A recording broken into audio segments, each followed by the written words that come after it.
How's it going, Cuse Nation? Welcome to Orange Heat. My name's Giovanni Heater, as always, and I want to thank you for joining me here tonight. It's a great weekend to be orange. Both Syracuse football, women's basketball, and men's basketball are heading on down to the Big Apple, New York City, and they have some big games there this weekend.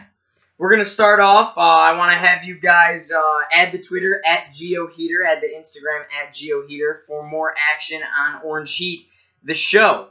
Tonight we're going to talk about, as I said, a preview of all the games this upcoming weekend. First off, we're going to start off Thursday night in Madison Square Garden at 7 o'clock on ESPN2. Syracuse, ranked number 15th in the country, is going to be taking on UCONN. That's a good old Big East rivalry right there. Very excited. A lot of history there. 6 overtime games.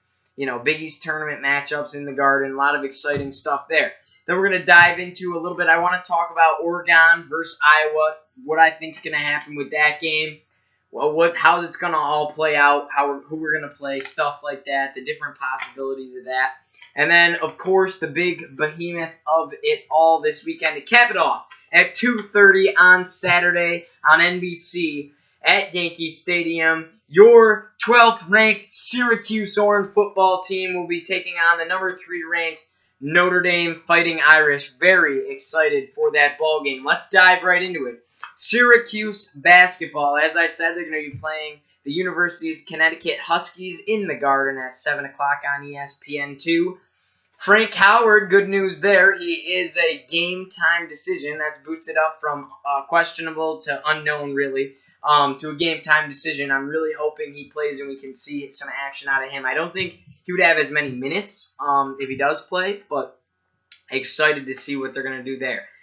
UConn coming into a brand new start with new head coach Dan Hurley, the brother of Bobby Hurley, the head coach at Arizona State, former Duke star basketball player there.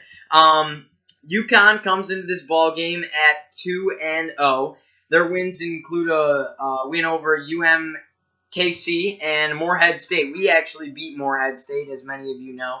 And those two games are in this 2K Classic tournament that we are playing them in right now.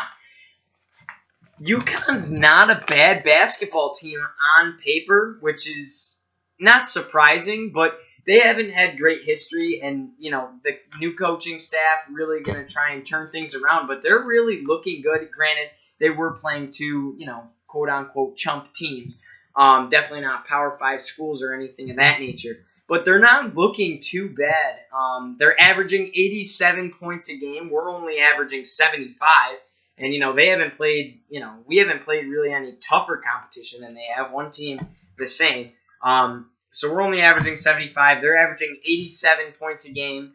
They're allowing an average of 68 points per game, which really isn't bad at all.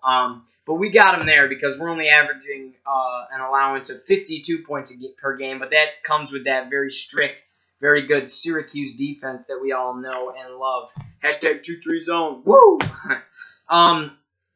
UConn is 51.2% from the floor. We are 40% from the floor. So they're more efficient with their shots, which does translate into the higher points per game, really.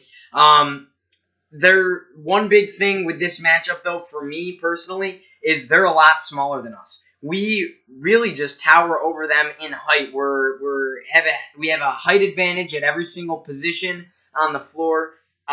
Just some examples to throw out there. Their center, Josh Carlton, he's 6'10". Now, he is a big body, muscular. He weighs about 250. He can move his way around inside. But he's only 6'10", compared to a 7'2" Pascal Chukwu. So Chukwu's really going to be towering over him all day. He's going to have some advantages there with blocking the ball, some post moves inside. And like I said, Pascal's post-play offense has really improved going into this season. So excited for that matchup there. Pascal, once again, bigger than his opposing on the other team, which really isn't normal, out of the normal for him. Another example there is Tyler Poley, their forward. He's 6'8". He's pretty good, actually. O'Shea does have an inch on him, though. O'Shea stands at about 6'9" right now. So O'Shea's got a little bit of an advantage there. Big one here. Their point guard, I might botch this up a little bit. Altariq, Altariq Gilbert. Sorry about that, but I don't know much about UConn. I haven't had a chance to watch any of their games yet, really.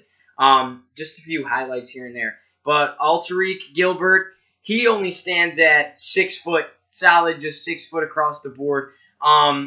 That's big, because compared to Tyus Battle, if he ends up starting at point guard, Tyus Battle stands at 6'6". Even Frank Howard, if he starts at point guard, hopefully he will, he stands at 6'5", and even Jalen Carey, when he gets in there with some point guard reps handling the basketball, he stands at 6'3". So you have a minimal of a 3-inch advantage on their best point guard there going into this ball game, which is huge when it comes down to ball handling and distribution and scoring. So really excited for that. UConn does have a very, very good star senior guard, Jalen Adams. He stands at 6'3", so Battle does have a little bit of an advantage there. But this kid's averaging 18 points a game thus far, and he's just, I've seen some of his highlights. He's shifty. He has some really nice finesse moves, especially in the paint. So he's going to be interesting. I'm interested. They're obviously going to try and go to him. UConn's going to try and go to him offensively. Interested to see how we're going to shut that down. I don't think we're going to shy away from that whatsoever at all. We never shy away from anybody. But I'm interested to see how we're going to really go about shutting him down. He's the first really, not star player, but he's the star of that team. He's not star caliber, in my opinion. But he's the first solid player we're going to face up against this season. So I'm excited to see how we're going to match up against that. One thing about UConn and this Dan Hurley team is they do play a 2-3 zone, just like us. Boeheim always makes jokes with like Mike Krzyzewski and stuff. Oh, 2-3 zone, everything. So interested to see how they're going to do it. I don't think it's necessarily going to be ran the same exactly like we do. We kind of run it a unique way, and it always seems to work for us. I'm also excited to see how much we're going to press, especially if Frank Howard does play in this ball game. If we're going to use the press defense a lot, how we're going to go about using it if we do. Excited to see that. There's not much left to say here with this game. It's pretty set in stone. Really, on paper, UConn doesn't look bad. But if it comes down to it, this should be a fairly easy win for us if all the hype is meant to be. If we can drain some shots, if we can get a little bit more field goal progression than we have so far this season, this should really be not kind of a cakewalk. They're not much better. I mean, they only beat Morehead State by 10 points. So not really worried at all. I'm just excited. Good old rivalry game at Madison Square Garden. So, I don't think they're going to score high on us at all. We should be able to hold them fairly. We do have a really, really solid defense. It's been very evident thus far this this ball season, rather. So, yeah, my prediction for this game is going to be 70-62 Syracuse. I don't think we're going to drain it quite as much as we'd like to. It's going to take us a little bit to get into a rhythm. Going to take us a little bit to get Frank Howard into a rhythm. So, but I do think we'll put up 70 points, which isn't high scoring at all. But our defense is going to hold UConn. I mean, they're averaging 87 points a game. We're going to hold them down to about 62 because that's just what we do with that zone and that press. It just works so well. That's my final score prediction there because I do think it's going to be a close battle because of the rivalryness. It shouldn't be close. Syracuse should take care of business real easily. But I think it will be close. I think it's just the battle of college basketball and the heart that comes with this game. It's an excited UConn squad. They're off to a 2-0 start with a brand new head coach. So that's my prediction there. But nonetheless, Cuse does walk out of Madison Square Garden Thursday night with a win, moving into Friday night. Speaking of Friday night, there's a huge matchup that could be happening with Syracuse, and that's this one right here. But it all depends how Thursday night plays out after Syracuse plays UConn. You have unranked Iowa taking on the 13th ranked Oregon Ducks. And that's going to be right after the Syracuse game on ESPN2. Iowa, surprisingly, this was shocking to me. Iowa is favored by ESPN over Oregon. Oregon's ranked the 13th team nationally in the country. Iowa's not ranked at all, but Iowa does have a very, very fundamentally sound and very quality basketball program building up right here. These really are two probable tournament teams, NCAA tournament teams. Oregon, I think, definitely will get there. And I think Iowa stands a great chance. I think they're going to be one of the top competitors in their conference. That is the Big Ten. So I'm excited to see what plays out there. But I do think this is going to be a real close matchup. It's going to be a great game. These are two really high-scoring basketball teams. Oregon's over here averaging 82.5 points per game. Iowa's averaging 85 points a game. So they can really put numbers up quickly. Tyler Cook looks really good for Iowa. He's a 6'9", 250-pound forward. He's averaging 14.5 points per game. So he looks really fundamentally sound. He can really drive the basketball. He's put up some mean dunks. So he's not the tallest guy out there, but he's built well. And he would be a great matchup for O'Shea Brissett, actually, if we did end up playing Iowa. Oregon, you can't go with anybody else to really hone in on, but Bol Bol. Bol Bol is the son of NBA legend Manute Bol. Bol Bol's just a freshman center. He's big. He stands at 7'2". He's averaging 17.5 points per game. But the big thing with him and Pascal is I think I'm excited for that. I hope we play Oregon for this reason. Pascal's 7'2", Bol Bol's 7'2", but they're different 7'2s. Bol Bol is much more athletic than Pascal, where Pascal, in my opinion, has put on a little bit more muscle throughout the offseason. Not much, but a little bit to see where you can see a difference. He was very lean last year.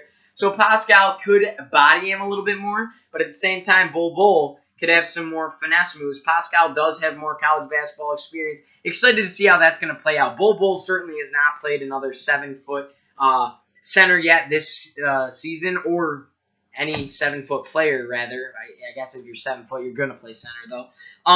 So Pascal could have an advantage there. He hasn't really seen someone his height, and Pascal could really punch the ball away, as he showed last game. He had 6 blocks. So that's an exciting matchup that I hope to see right there.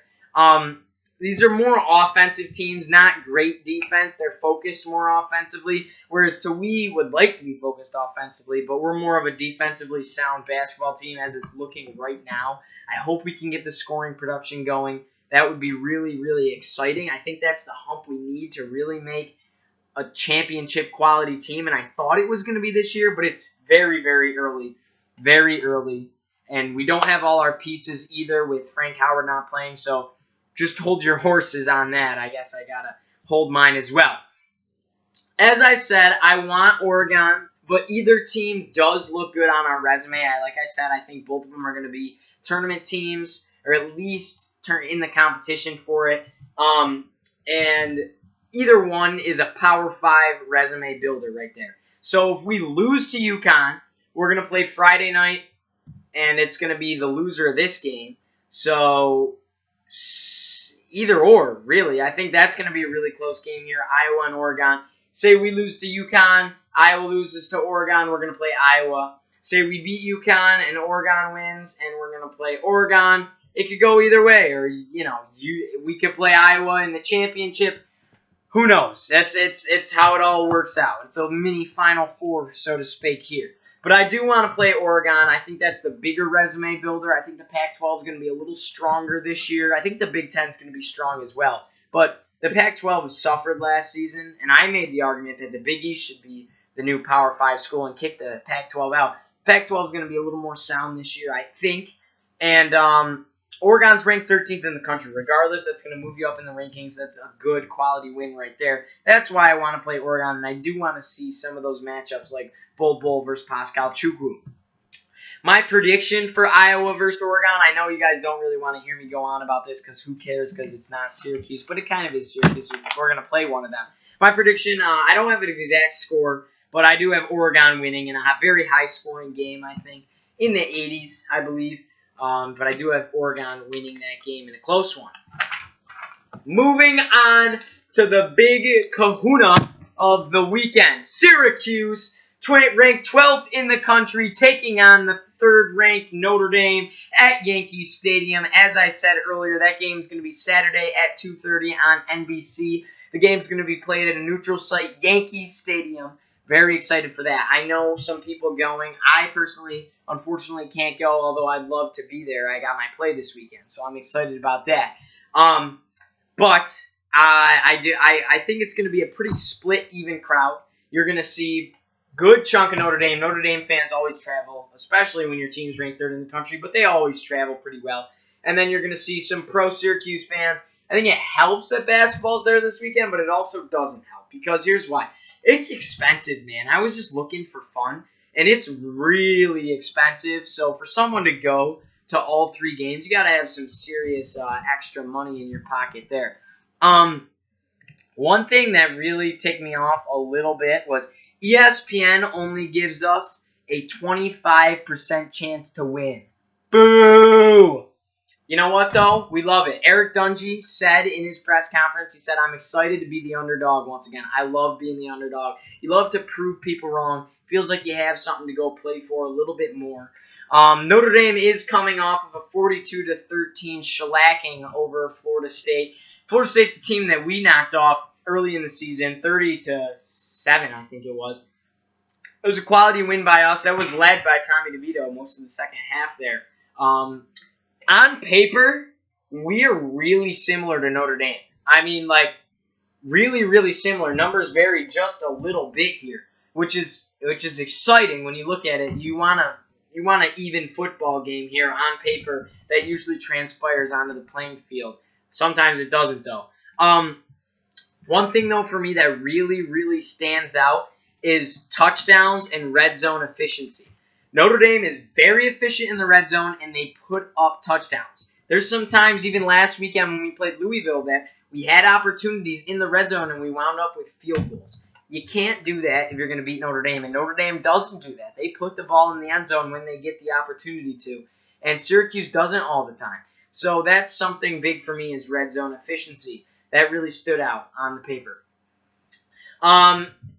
Ian Book is going to be back this week, most likely over quarterback Brandon Wimbush. Wimbush played the first game or 2 of the season, then Ian Book came in and basically took his spot. Ian Book's a really good quarterback. So is Wimbush, though. They're so different, though, in my opinion.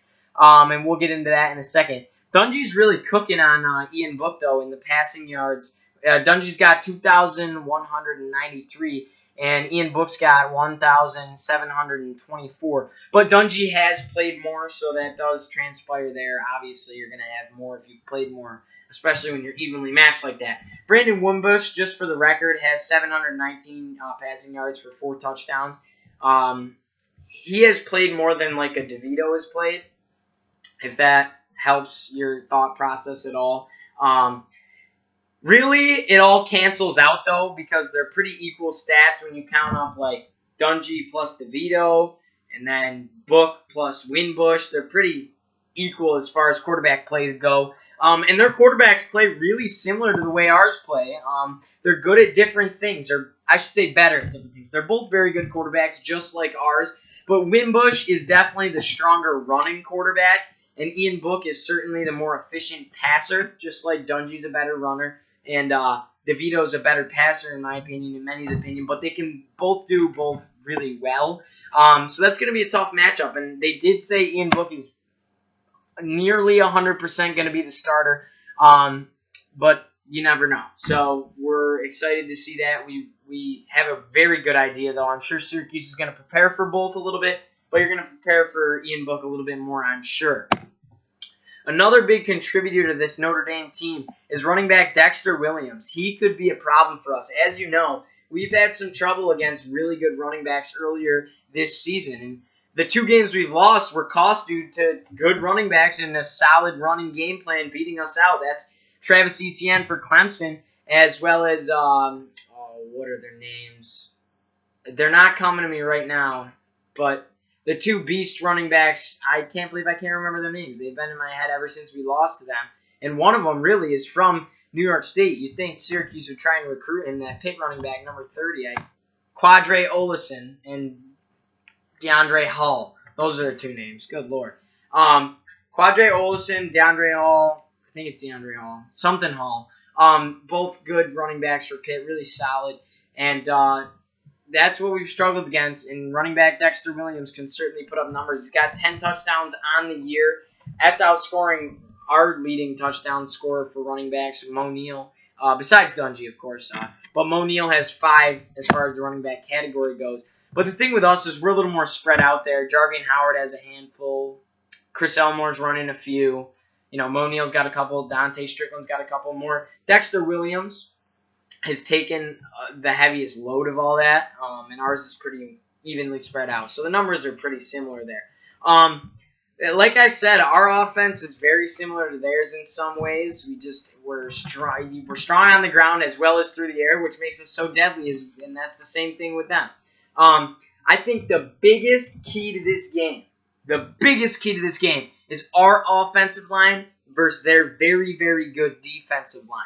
Their defensive line is an absolute unit, and I think this is going to be a great matchup. We have a much improved offensive line, and I'm really excited for this matchup here.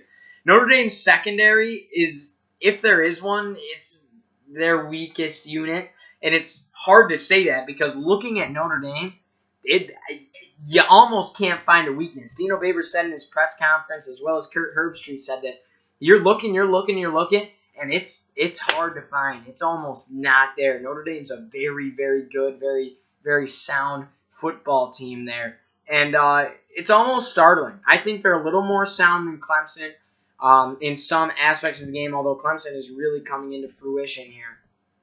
And, they're a good football team. They're a very good football team. Just it's looking at the numbers here. They're just really, really sound. There's almost no holes in this offense or this defense. You really can't make a complaint for anything. But as I said, if there is a weakness, it is their secondary. We need our offensive line to give Eric Dungy the time to exploit that secondary. And as well as that, we need the offensive line to really develop some nice running holes, not only for our running backs, but for Dungy as well. I'm sure we're going to have some designed runs in there with Dungy. We got to get the pass and the run going. We can't go solid with one. We need to get good production out of both, in my opinion. Right now, we outscore Notre Dame in points per game. Listen to this number. This gave me a little bit of this little wow, just an exciting feeling right here. It's kind of a coincidence, but it's exciting. We're averaging 44.4 points per game right now. 44.4 points per game. That's our number, baby. That's our number. Jim Brown, Ernie Davis, Floyd Little, Rob Conrad. I mean, the list goes on and on. As you know, all the 44s. So that's exciting right there. Michael Owens. I mean, there's so many good ones. I had to give Michael Owens credit. He ran in the 2-point conversion to make us go undefeated in 1987 against West Virginia. So that was a little bit of a shocker, but it was kind of cool. Notre Dame is averaging 34.5 points per game, so we have them there. We're outscoring them, but at the same time, that doesn't mean a ton because their defense is definitely more sound on paper than ours. Their defense is very strong. They're only allowing 18.7 points per game compared to our 27.6 points per game allowed. Also, watch out, just a little thing here. Watch out for this Notre Dame linebacker, Tavon Coney. He's really good. I've seen him make some really efficient tackles in space. And he's fast and he's big, and he's gonna be a good challenge for us and our running backs if we want to try and break into the secondary here, as well as Dungy too. He also has an interception on the year, so Dungy's got to watch out, too, with those slants over the middle. He likes to throw to Sean Riley there because I guarantee you Coney's going to be lurking. Compared to Notre Dame, we average only 30 more yards of offense a game, so we're pretty even there. I mean, 30 yards isn't a ton when you add it all up. Honestly, this could turn into another run game for us if the pass doesn't get going. As I said, we really need to get both going. But it could turn into all-run game. I could just see it happening with how the progression of the game has gone the last 2 weeks against Wake Forest and against Louisville. They allow 138.9 yards per game on the ground. So that's where we have a little bit of an advantage. I could see Mo Neal having a big game. I can also see Jarvian Howard getting some decent action. Dante Strickland in his senior season. So look out for the run game. I think we can exploit them through the air, but if we can't, they're going to definitely look to the run game, I'm sure. With it all being said, we have our hands full with this Notre Dame defense. Our offense is what we live and die by. I guess not necessarily, because we came up with that huge play against NC State. But still, our offense is our biggest point of this football team, and Notre Dame has a very good defense. I think it's arguably the best defense we are going to play this year. Clemson, you can make the argument with that defensive line and everything. But I think Notre Dame has a very, very good defense. It's going to take a near-perfect game to beat them. Simple as that. And it's very similar to how we played Clemson last year. You needed a near-perfect game to beat them, and you did. We need to limit turnovers. Honestly, no turnovers would be huge, again, like we did against NC State and Wake Forest. You need to limit penalties. Can't give up costly field position there. And with field position being said, we need to win the field position game. We can't give them good field position. We need to get ourselves some good field position. Forcing a few turnovers, even just one, could be huge. I think, though, whoever wins this turnover battle is going to win this football game, very similar to how we beat NC State. We need to try and get up early. We need to give ourselves a little bit of cushion here. Put some points up on the scoreboard early. You don't want yourself in a hole. We are the cardiac Hughes. Dungy has made big comebacks before. Like against Miami last year, they were 8th in the country. We were down by a lot. Dungy threw 4 interceptions in the first half. Then he came out and he put on a show in the second half and nearly won us that ball game. So we're familiar with making comebacks. We don't want that, though. We want to dominate this football game. We want to open some eyes, and we want to have it be a good game. I mean, when we beat Clemson last year, we led Clemson the entire game. When we played Clemson this year, we led Clemson nearly the entire game. So we want to put on a good performance. In order to really do that, we need to get up early. Our linebackers got to fill gaps. Simple as that. They're going to run the ball, and they're going to run it well, and we know that. They're going to pass the ball well because they're going to put points up because our defense is good, but not that good, not as good as theirs. And they have a very, very good offense, very similar to ours. So we need to fill the gaps in linebackers on the running game. This D-line also, led by Chris Slayton, Alton Robinson, we need to continue to get after the quarterback. I can't say it enough, but you don't want to over-pursue. One thing that I've noticed, and I noticed this when I was watching the highlights, is we give up some large scrambling holes up the middle and between the gaps because players like Alton Robinson, they're trying to make a big play, and they're over-pursuing. They're going too hard around the end, and then you're giving up holes in the middle. So we need to attack the quarterback and put him on his back like we have done so well all season. But we need to get that good pressure. But we also need to be careful that you're not over-pursuing. That's all. Another thing here is all the pressure's on Notre Dame, which is beautiful. Every bit of it is on Notre Dame. Listen. You can't say that this isn't written off as a successful season. We're 8-2 right now. Even if you lose the next 2, it's a successful season. You're back to a bowl. You were nationally ranked in the top 15. You're probably, even if you lose the next 2, you'd be losing to ranked opponents. So you're most likely going to end the season ranked and start off the next season ranked as well. So regardless, this is a successful season, but we're not satisfied. I'm not satisfied. I want to win these next 2 ball games and win a bowl game more than anything. That would be huge. Could you imagine going 11-2? That would be insane. Even if you went 10-3, that'd be huge as well. 10 wins, that's a whole nother ball game once you hit 10 wins. So I'm not saying I'm satisfied, but I'm just saying the pressure's kind of lifted off us. The burden's kind of gone there. We're second place in the ACC power rankings, and the pressure's not really there. The pressure's on Notre Dame. Notre Dame needs to win out in order to make it to the college football playoffs, and they know that, and the whole country knows that. And the thing with Notre Dame is they're not in a conference, which I could have a whole argument about that. We could do that at another time. But they're not in the conference. They don't have the opportunity to win a conference championship, so they need to win out, and they need to beat us. And we're the biggest roadblock left in their way. So all the pressure's on Notre Dame. The whole country is really rooting for us, especially teams like Oklahoma and a team like a West Virginia And a team like even an Ohio State, even a Michigan, even though they're in right now, Georgia's rooting for us because knocking Notre Dame out of the question would be huge, and that would obviously open the door for another team to get in.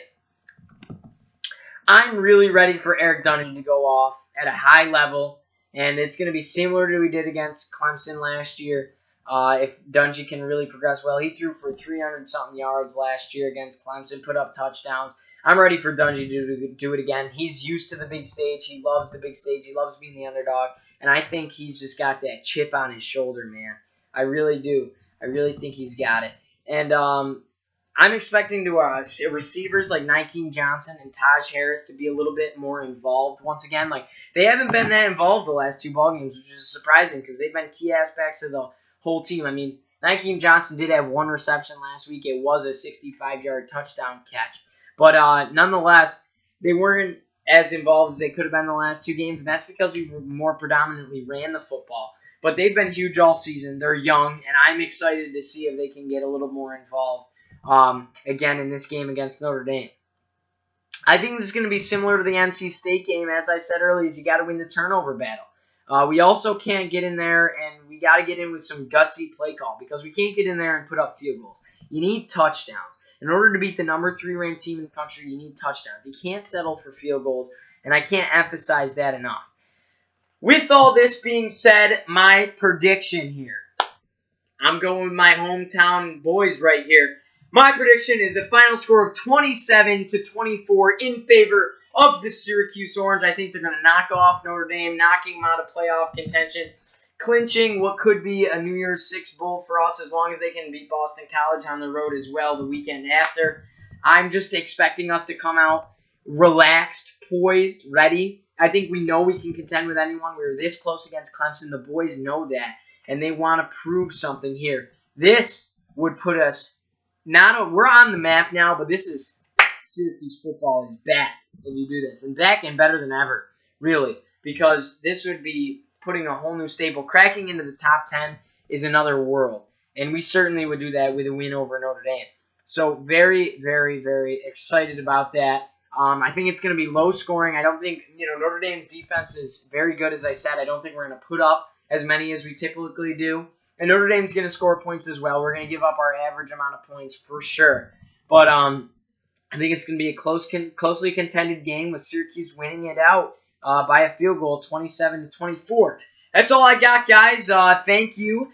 Enjoy the games this weekend. As I said, I'll go over it one more time. I'm sure everyone knows this. 7 o'clock on ESPN2 in the Garden against UCONN for basketball on Thursday night.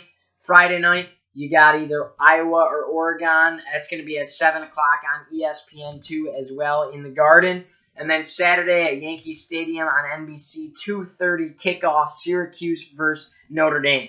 Enjoy. I'm very excited. I can't wait to see how this weekend's going to unfold. It would be awesome if we went 3-0 on the weekend, and I think we stand a very, very good chance to do that. I mean, this is the biggest weekend in Syracuse athletics in a long time as far as from a fan's perspective.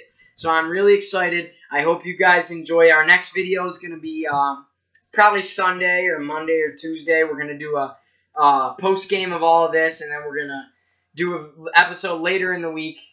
I don't know how it's all going to play out, but we got to preview Boston College as well as some basketball matchups here. That's all I got, guys. Add the Twitter at GeoHeater. Add the Instagram at GeoHeater. Enjoy this weekend, and let's go Orange, baby. Whoa!